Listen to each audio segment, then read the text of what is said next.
The alarm on my wrist went off at 4 in the morning, and I knew before I even opened my eyes that something was wrong. Not the usual wrong. Not a coolant leak in the mining rig, or a storm rolling in over the eastern ridge. This was a different kind of alarm, one I had never heard before. One that came from the small silver device Ara had given me on our second year together, and told me never to touch unless the sky changed. The sky had changed. I got up, pulled on my boots, and walked outside into a night that was no longer dark. 6 ships hung above the colony, long and pale, cutting through the clouds like knives through cloth. They were not human ships. I had lived next to an alien for 5 years, and I still felt my chest go tight at the sight of them, because nothing about their shape said mining vessel or supply freighter. Everything about them said power. Aura was already standing in the doorway behind me, wrapped in the blanket we shared, and for the first time since I pulled her half dead out of a burning escape pod, I saw real fear on her face. "They found me," she said. I did not understand what that meant yet. I only knew that the woman I loved, the woman who fixed engines with me every weekend and laughed at my terrible jokes and fell asleep with her head on my shoulder, was looking at those ships the way a person looks at a debt finally come due.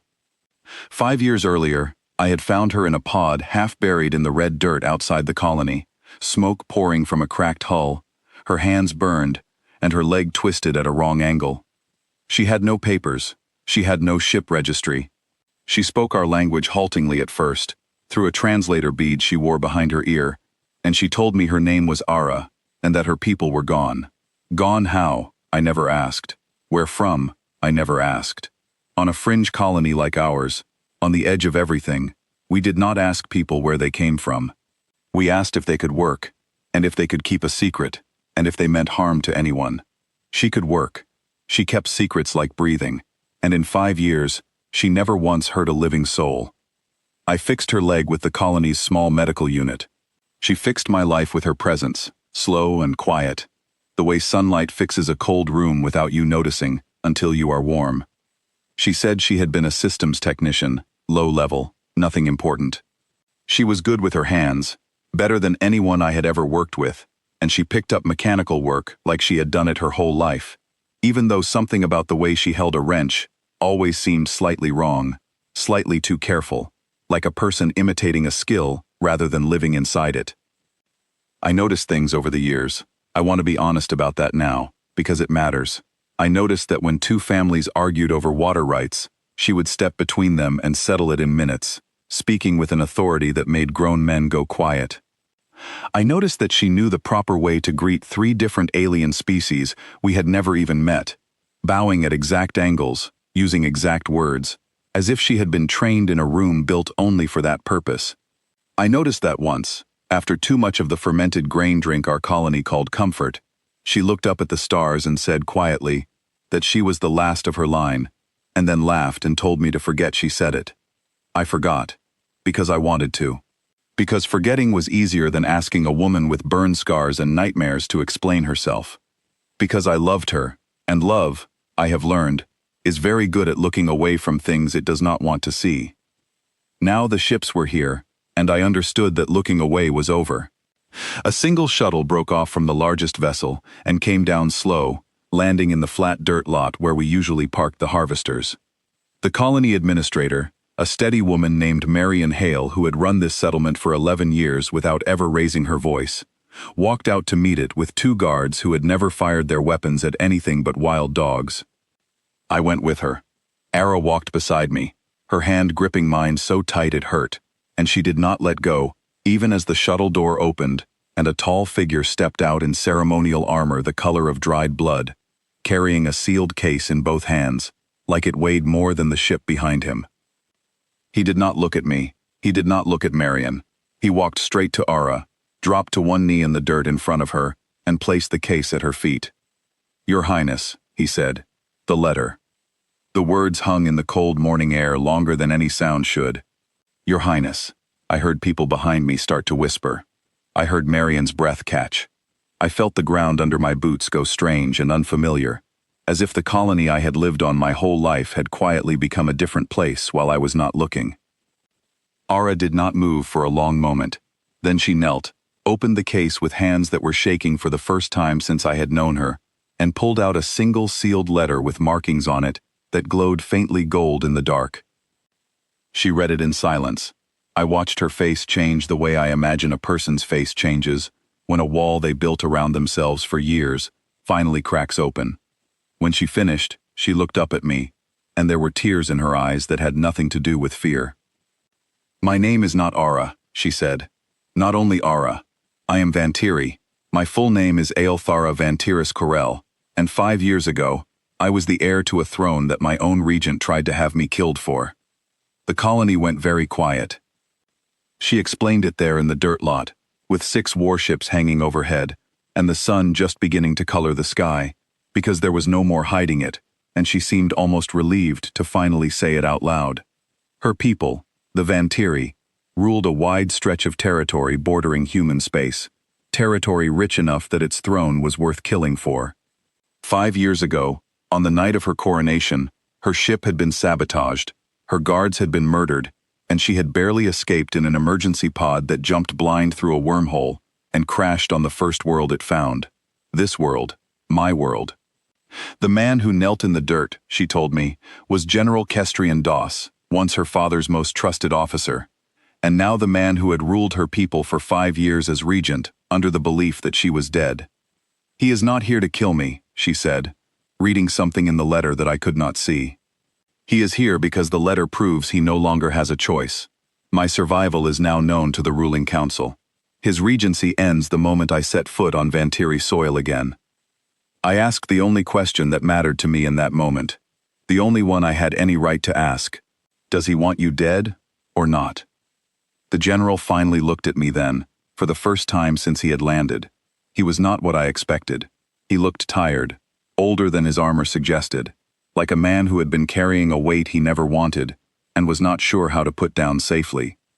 "5 years ago," he said, in careful, formal words through his own translator, "there were people in my command who wanted her dead so that her throne would fall to someone they controlled. I stopped it. I did not stop all of it. I have spent 5 years hunting the ones responsible, while holding a seat I never wanted, because the alternative was letting them win completely.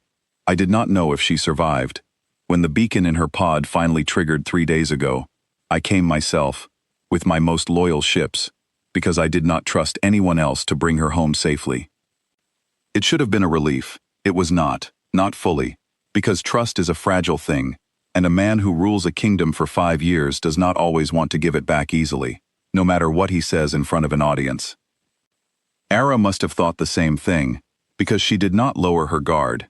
She stood, folded the letter closed, and said something in her own language to the general, short and sharp, the kind of sentence that did not need translation to understand as a command. He rose from his knee immediately. "I will return home," she said, turning to Marion, and to me, and to the small crowd of colonists who had gathered, wrapped in blankets and confusion, watching their neighbor become someone entirely new in front of them. "But I will not be taken. I will go on my own terms, when I am ready, and I will go with the people I trust standing beside me." The general's expression flickered, just slightly at those words. "Your Highness, the council requires your presence within 1 rotation. There are ships positioned to force the matter if necessary." There it was, the threat, wrapped politely inside formal language, the kind of sentence that sounds like respect until you notice the knife underneath it. I felt something shift in me then, something I did not know I had until that exact moment. I had spent 5 years being the quiet half of this relationship, the mechanic who fixed her hands and asked no questions, and loved her without needing to understand everything about her. I was done being quiet. She said, "On her own terms," I said, stepping forward before I had fully decided to. That was not a suggestion. The general looked at me the way a mountain might look at a person standing in its way, mildly curious about what I thought I was accomplishing. "This is not your matter, human. It became my matter 5 years ago, when I pulled her out of a burning pod with my own hands," I said. "It is my matter now." Marion stepped up beside me before I finished the sentence, and then 2 of the guards, and then, one by one, colonists who had known Ara for years, who had eaten dinner at our table, who had watched her fix half the equipment on this settlement without ever asking for payment, began to move forward too. Not with weapons. We did not have weapons worth mentioning against 6 warships. We moved forward with something else. Something I did not have a name for until later, when I understood it was simply refusal. The plain, stubborn refusal of ordinary people to hand over someone they cared about because a fleet told them to. The general's soldiers shifted, hands moving toward sidearms, and for one long breath I thought the morning was going to end in something none of us could take back. Ara raised a hand, and every Vantiri soldier stopped instantly, trained obedience overriding whatever instinct had told their hands to move. She turned to the general with a calm that I recognized now for what it truly was. Not the calm of a technician, but the calm of someone raised from birth to stand still, while the world shouted around her. "General Doss," she said, "you came here to bring me home. Threatening the people who kept me alive for 5 years is not the way to earn my trust for the road ahead. Stand your soldiers down, or I will assume the council sent you to finish what the saboteurs started, and I will tell them so myself, publicly, the moment I return." The words landed like a verdict. The general's jaw tightened, but he raised a hand of his own, and his soldiers stepped back from their weapons. "There is another matter," Ara continued, and now she looked at me, not at him. "I have spent 5 years on this world. I did not spend them waiting. I built a life here. If I return to the throne, I return with the people who are part of that life, or I do not return at all, and the council can explain to my people why their queen refused a crown, rather than abandon the ones who saved her." Queen. The word hit differently than air had, heavier, more final, and I understood then that whatever letter she had read in that dirt lot had confirmed something even bigger than I first realized. The old ruler, her father, was gone. There was no regency to end quietly. There was only a throne, empty for 5 years, waiting for her to either claim it or walk away from it forever. The general studied her for a long moment, and something in his tired face softened, just slightly, like a man remembering a promise he had made a long time ago and nearly forgotten. "Your father asked me, before the coronation, to protect you no matter the cost," he said. "I failed that night. I have spent 5 years trying to make it right. I will not fail you again by forcing your hand now. Bring who you wish. But understand, Your Highness, that the council will have questions, and there are still those among the old conspirators who have not been found. Vantiri soil is not entirely safe yet, for you, or for anyone who stands beside you. Then we find them," Ara said, "together, in the open, instead of hiding on a border colony for another 5 years." It was decided in that moment, though it took hours more of talking, of Marion negotiating terms for the colony's safety and independence from any Vantiri interest in our small, quiet corner of space, of the general contacting his ships to stand down their weapons systems, of Ara speaking privately with me under the pale morning sky, while the rest of the settlement slowly returned to their homes, shaken, but unharmed. "I should have told you," she said, once we were finally alone by the harvester shed, the place where I had first watched her learn to hold a wrench without flinching from her burns. "Every year I meant to. Every year it felt like telling you would end this, end us. I did not know how to say I am not who you think I am, without also saying I might have to leave you someday. You never lied about who you are," I told her, and I meant it. "You lied about a title. 5 years of dinners. 5 years of fixing this colony's equipment for free. 5 years of falling asleep next to me after long shifts. None of that was a lie. That was you. Whatever crown comes with it now, that part stays true." She was crying by then, quietly, the way she always cried, without sound, like even her grief had been trained to behave with dignity. "If I go, and I claim the throne, it will not be a quiet life anymore. There will be politics, and danger, and people who still want me gone. I cannot ask you to carry that." "You are not asking," I said. "I am choosing it. There is a difference." We stood there a long while, the warships slowly powering down their weapons above us, the sun finally clearing the ridge and turning the sky, the ordinary gold it always turned on any other morning, on our small, unimportant colony. Except it was not an ordinary morning anymore, and I do not think it ever would be again. 3 days later, when the shuttle finally left our world, it did not leave with Era alone. It left with me beside her, and with Marion, who insisted on coming as an official witness for the colony's protection, and with two colonists, who had known Era longest, and refused point-blank to let her walk into a palace full of strangers, without a familiar face nearby. General Doss did not argue further. I think, by then, he understood that the ordinary stubbornness of a handful of humans had done more to protect his queen in one morning than his warships had managed in 5 years of searching. In the hours before the shuttle left, word spread through the entire colony faster than any storm warning ever had. People came out of their homes just to see her, not with fear, but with a strange kind of pride, as if the whole settlement had quietly known all along that something about their neighbor was extraordinary, even if none of them could have named it.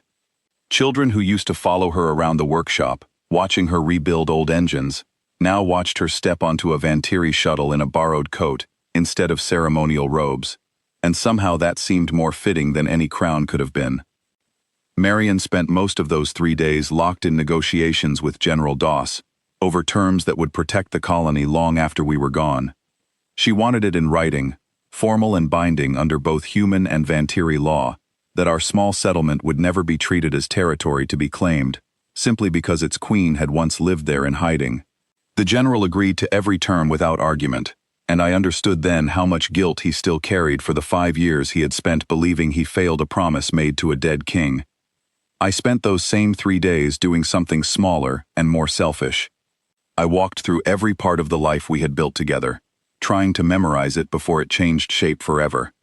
The workshop, where she first learned to hold a wrench steady despite the burns on her hands. The porch, where we ate dinner most nights, arguing over nothing, laughing over everything.